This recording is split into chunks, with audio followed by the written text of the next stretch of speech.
Hello friends and dear students, welcome to my channel. तो start करते हैं हमारा आज का लेक्चर। प्रीवियस जो क्वेश्चंस थे वो प्रीवियस मेंटल हेल्थ नर्सिंग के जो वीडियोस मैंने अपलोड किए हैं उनमें आप देख सकते हैं। ठीक है, तो आज हम अपने आगे क्वेश्चंस को कंटिन्यू करते हैं। आज का जो क्वेश्चन है हमारे पास फर्स्ट वो है the schizophrenia that is characterised by extreme retardation of psychomotor activity.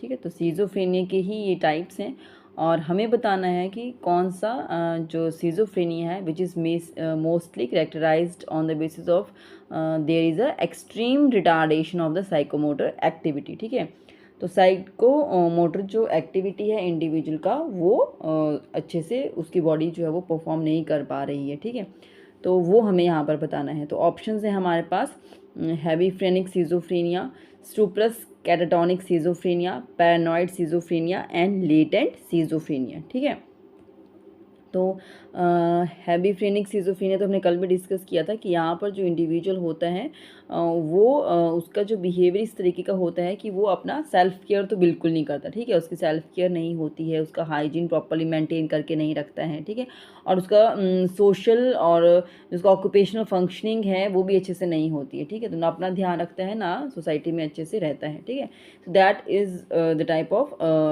हेबीफ्रेनिक schizophrenia. ठीक है, बट यहाँ पर जो पूछा गया है दैट इज़ कि वहाँ पर जो है साइकोमोटर एक्टिविटी का रिटार्डेशन हुआ है। सो यहाँ पर जो राइट आंसर होगा हमारे पास दैट इज़ टूप्रस कैटाटोनिक सीजोफ्रेनिया। ठीक है, क्योंकि जो कैटाटोनिक सीजोफ्रेनिया होता है हमारे पास उसमें जो है वो मोटर बिहेवियर का एक डिसऑर्डर कैरेक्टराइज किया जाता है। मोटर बिहेवियर पर्सन शो नहीं करता in case of catatonic, but stuporous भी हो गया है मीन्स उसका जो मतलब एक टाइप का बॉडी तो रिजिड कर रही है, म्यूट भी हो गया, कुछ रिएक्शन कुछ नहीं देने वाला वो। ठीक है, तो that come under the stuporous catatonic schizophrenia. ठीक है, नेक्स्ट क्वेश्चन देखते हैं। नेक्स्ट क्वेश्चन क्या है हमारे पास, the group of drugs most commonly use to treat schizophrenia. ठीक है, तो सीजोफ्रेनिया को ट्रीट करने के लिए जो ड्रग्स हम यूज़ करते हैं वो कौन सी हैं? ऑप्शन है हमारे पास antimanic, anti depressant, antipsychotics and analgesic. तो सीजोफ्रेनिया जो है हमारे पास एक साइकोटिक डिजीज़ है, तो उसके लिए एंटीसाइकोटिक ड्रग्स जो है वो हम यूज़ करेंगे। एंटीमेनिक मेनिया के लिए होते हैं,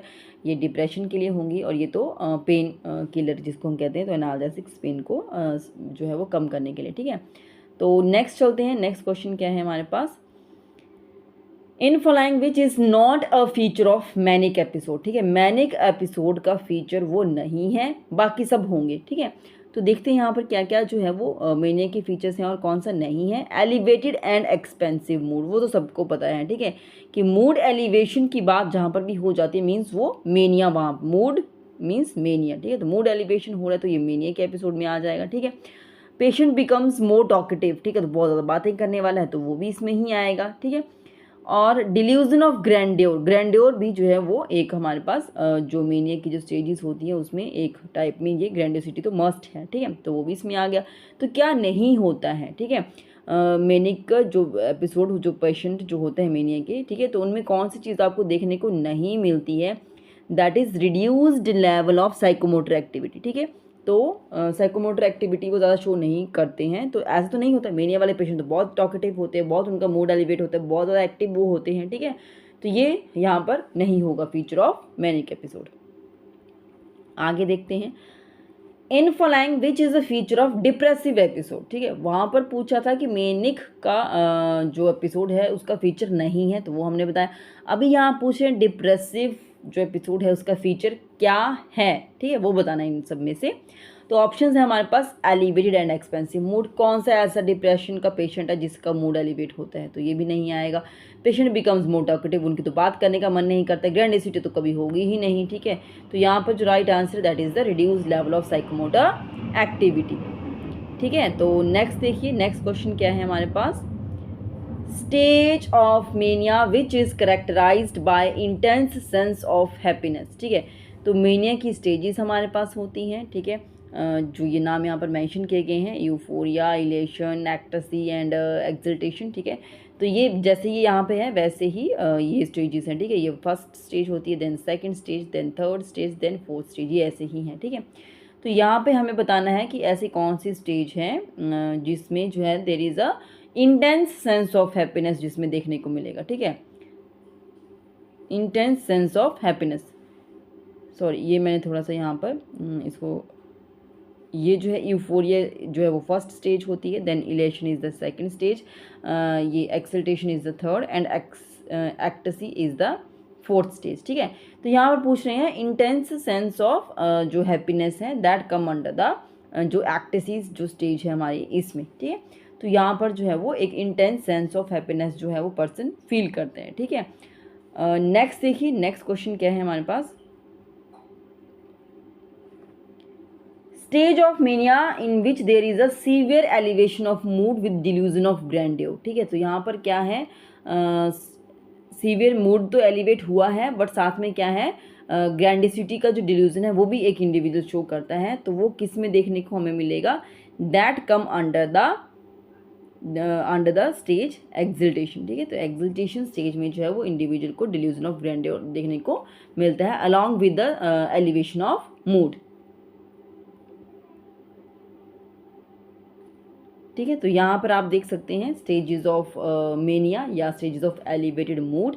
ठीक है, तो ये मेनिया के स्टेजेस हैं, जैसे मैंने आपको बताया कि फर्स्ट है हमारे पास यूफोरिया, ठीक है, then elation, then exaltation, and then fourth one is ecstasy. ठीक है, तो यूफोरिया मीन्स प्लीजेंट फील करता है। ठीक है, तो सेंस ऑफ साइकोलॉजिकल वेलबींग एक फील होती है, and happiness not in keeping with on going events. ठीक है, तो ऐसा नहीं है कि ऑन गोइंग इवेंट ऐसी हो रही है जिसमें इंसान को खुश होना चाहिए तब वो खुश है, नहीं, वो वैसे भी वो नॉर्मल रूटीन या नॉर्मल सिचुएशंस में भी वो वैसे ही है, साइकोलॉजिकल वेलबींग और हैप्पीनेस उसको फील करता है वो। ठीक है, तो सेकंड स्टेज हमारे पास आएगी इलेशन की, जहाँ पर एक मॉडरेट एलिवेशन होता है मूड का with the increase psychomotor activity.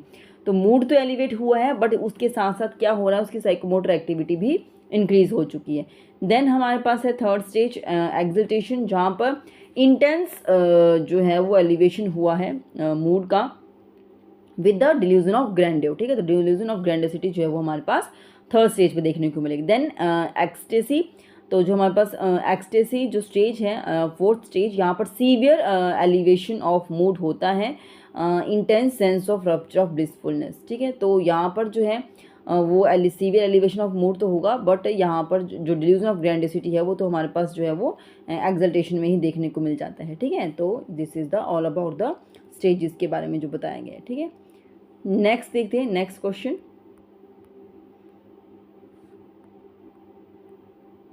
Next question हमारे पास a patient has following features. कौन कौन से फीचर्स हैं एक पेशेंट में जो आपको देखने को मिलेंगे, मोर टॉकेटिव हैं, प्लेफुल लैंग्वेजेस वो यूज़ कर रहा है, and tries to do many things at a time, एक टाइम पर बहुत सारी एक्टिविटीज़ वो कर रहा है।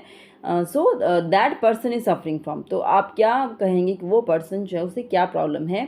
सो ऑप्शन है हमारे पास schizophrenia, depressive attack, manic attack, and delirium. ठीक है, तो जैसे कहा कि बहुत ज़्यादा टॉकेटिव है और यूज़ कर रहा है प्लेफुल लैंग्वेजेस। ठीक है, तो सिजोफ्रेनिया तो नहीं होगा, ना डिल्यूजन ना हेलुसिनेशन, और वो टॉकेटिव तो बिल्कुल नहीं होते, तो और वो डिफरेंट लैंग्वेजेस तो क्या ही यूज़ करेंगे अलग अलग से। ठीक है, डिप्रेशन में तो वैसे नहीं साइन देखने को मिलेगा, डिलीरियम में तो वैसे कॉन्शियसनेस का जो है वो वहाँ पे इम्पेयरमेंट हो जाता है। ठीक है, तो यहाँ पर क्या है, मैनिक अटैक। ठीक है, तो दिस इज़ द यहाँ पर जो patient is suffering from manic attack. Next देखते हैं, hopelessness, worthlessness and helplessness are the feature of. ठीक है, तो किस में देखने को मिलेगा, जहाँ पे इंडिविजुअल जो है उसको कोई नाउमीद हो जाता है। ठीक है, उसको जो है वो लगता है कि बस अब कुछ नहीं हो सकता मेरे इस लाइफ में, सब बेकार है। ठीक है, तो असहाय जैसे वो कहते हैं कि वैसे वो फील करता है। तो ऑप्शन है हमारे पास schizophrenia, depressive attack, manic attack, and delirium. ठीक है, तो ये किसके जो फीचर्स हैं वो है डिप्रेसिव अटैक के। ठीक है, जब किसी को डिप्रेसिव अटैक आता है तो इस तरीके से वो फील करता है।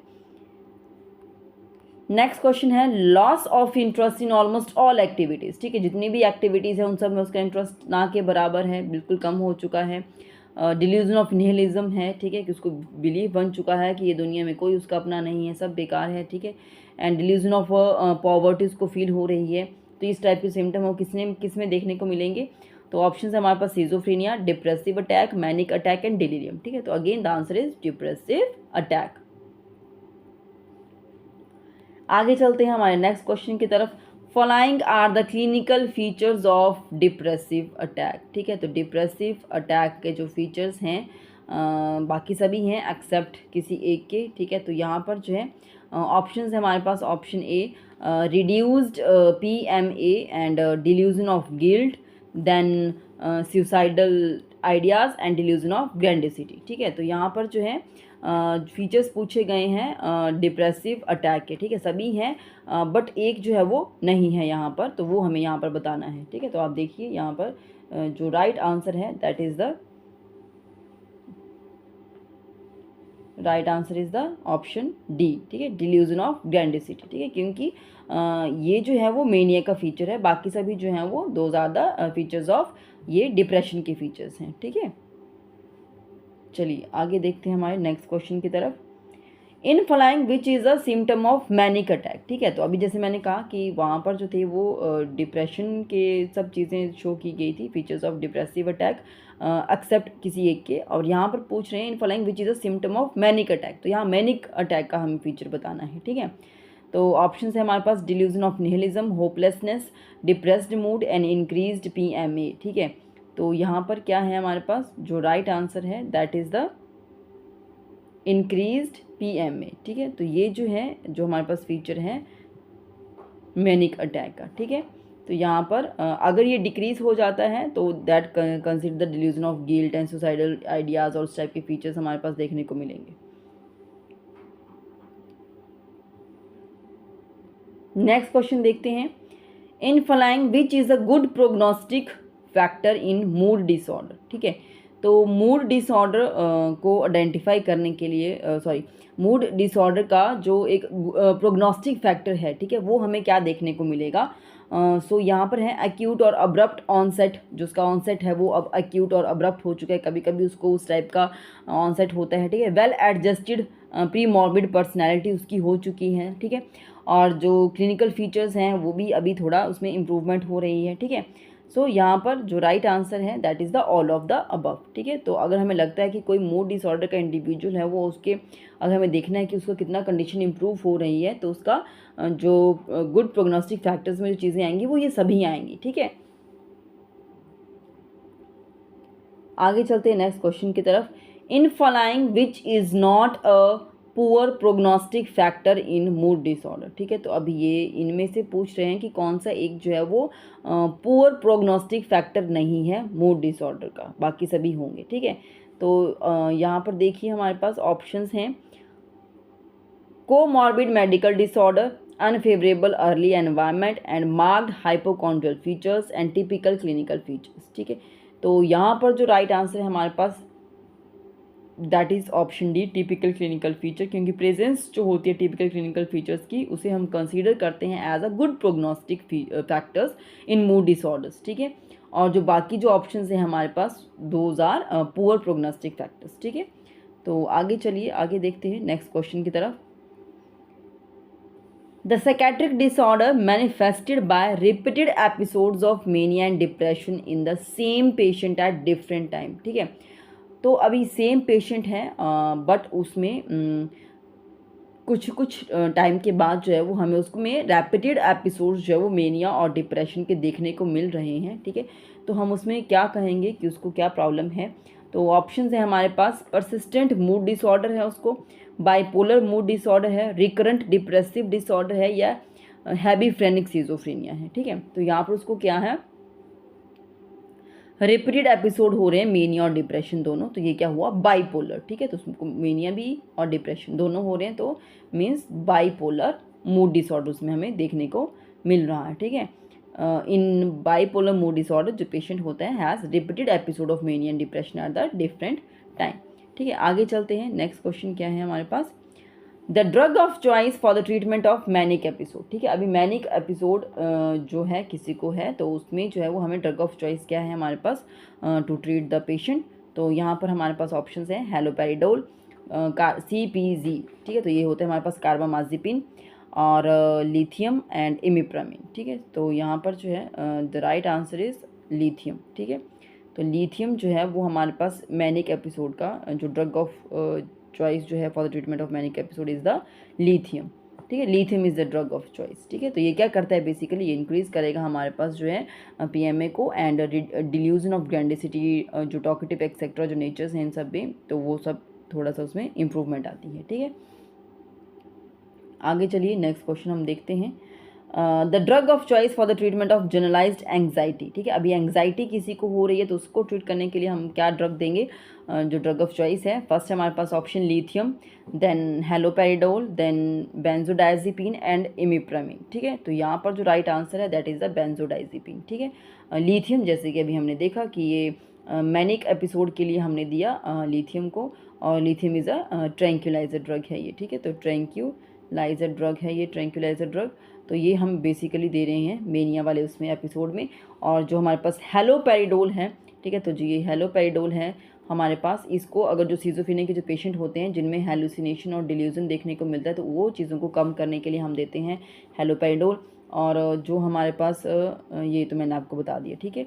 बेंजोडाइजिपिन जो है वो एंग्जाइटी के लिए है, और इमिप्रामिन जो है वो that is for the depression, जो एंटी डिप्रेसेंट है, ठीक है। तो डिप्रेशन के पेशेंट्स को देंगे हम, ठीक है। तो आगे चलते हैं हमारे नेक्स्ट क्वेश्चन की तरफ। A psychotic disorder in which the patient has an irrational idea and during this condition patient tries to resist against it but is unable to do this, ठीक है।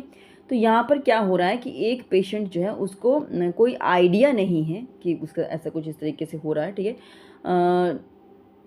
Patient has an irrational idea and during this condition, उसे condition में जो है exact rational नहीं है but फिर भी वो कुछ एक ऐसी एक्टिविटी उसको लगता है कि उसे नहीं करनी है, मैं नहीं करूँगा अभी इस टाइम पे, बट वो इतना उसकी बॉडी उसको रेजिस्ट करती है, वो रेजिस्ट करता है कि उसे वो चीज़ नहीं करनी है, बट बॉडी उसको क्या करती है, पुश करती है कि वो उससे हो जाता है ऑटोमेटिकली, ठीक है। तो वो बॉडी को रेजिस्ट करने की कोशिश करता है कि उसे वो एक्टिविटी परफॉर्म नहीं करनी है, but that particular patient is unable to do that, ठीक है। रेजिस्टेंस वो कायम नहीं रख पाता अपना और उस एक्टिविटी को परफॉर्म कर देता है, ठीक है। तो वो क्या है, वो क्या कंडीशन है, तो ऑप्शन हमारे पास compulsion, obsession, delusion and delirium. तो दैट इज़ द ऑब्सेशन, ठीक है। तो उससे वो होगा ही होगा, दैट इज़ द ऑब्सेशन।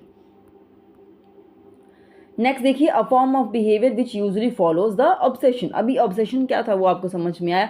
अब कोई ऐसा बिहेवियर जो ऑब्सेशन के साथ साथ में चलता है तो वो क्या है हमारे पास, ऑप्शंस देखिए हमारे पास है compulsion, phobia, delusion and delirium, ठीक है। तो यहाँ पर क्या आएगा आंसर, कंपल्शन, ठीक है। तो जैसे हमने ओसीडी पढ़ा है, ठीक है, ऑब्सेसिव कंपल्सिव डिसऑर्डर, तो वो ऑब्सेशन है और उसका फिर वो कंपल्शन बन जाता है कि उसको वो करना ही पड़ता है, ठीक है। Compulsion is the form of behaviour which usually follows the obsession को वो फॉलो करते हैं, और कोलेक्टिवली दोनों साथ में जो है वो हम उसको क्या कहेंगे, ऑब्सेसिव कंपल्सिव डिसऑर्डर, ठीक है।